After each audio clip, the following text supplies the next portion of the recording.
Hello everyone, welcome back to this new grammar lesson. Today we are going to learn all about prepositions.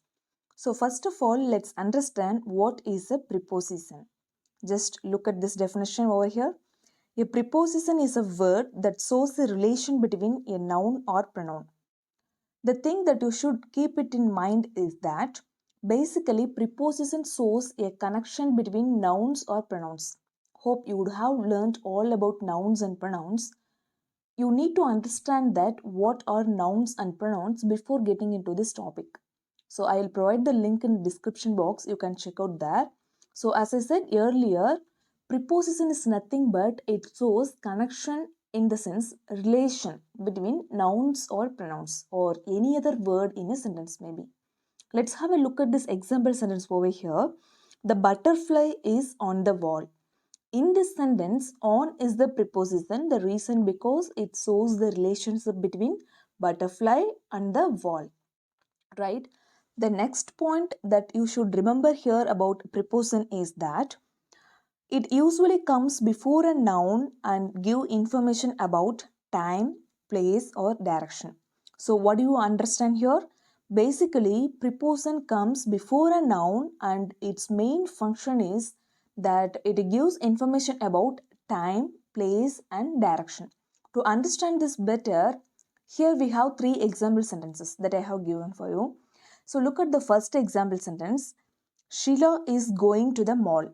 So in this sentence, have a look at this word to, because the word to here is a preposition and it shows direction, right? So look at the next example sentence. They arrived at the railway station. So again, in this sentence, if you notice the word at here, because the word at is a preposition, it shows time. Hope you understood. Look at the third example sentence. My watch is under the table. Here, the word under is the preposition and it shows place. What you have to keep it in mind here is that the main functions of preposition can be they show the direction, time and place. Another important thing that you should remember here is that it shows relationship between nouns or pronouns. Have you got it? Right. Moving on to the next important concept, and that is types of prepositions.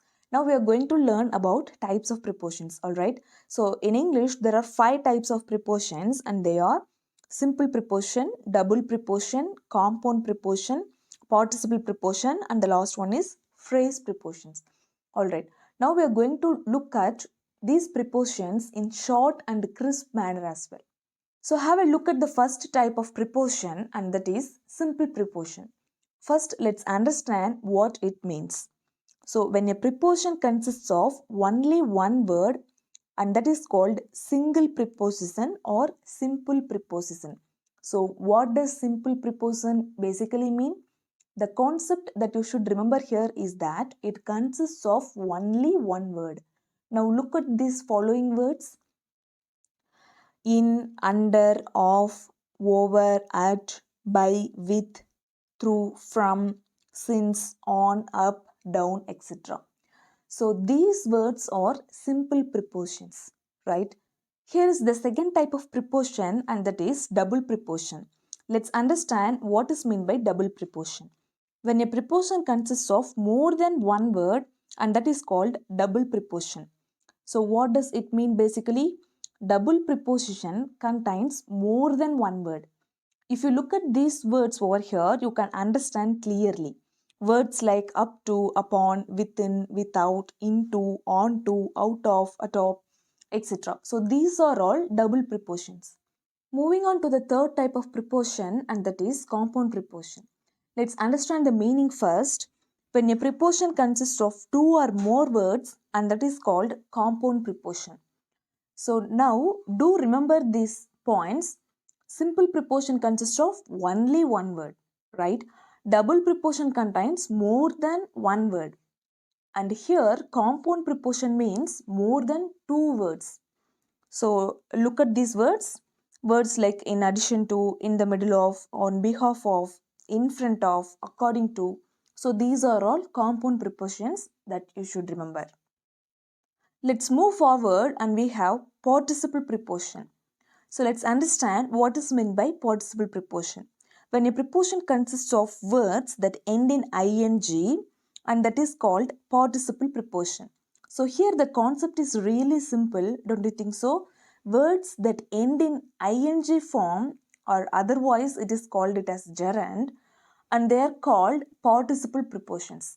Now words like considering, during, concerning, following, including, regarding, etc. So these are all participle preposition that you have to keep it in mind. And the last type of preposition, and that is phrase preposition. Now what do I mean by phrase preposition? Group of words used with the force of a single preposition, and that is called phrase preposition.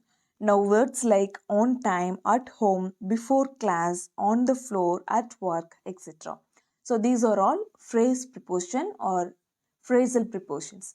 In this video, we have learned just the gist about what preposition is, and in the following lessons, we are going to learn about prepositions in a detailed way as well. I'll be back with another informative lesson. Until then, you stay motivated. Thank you.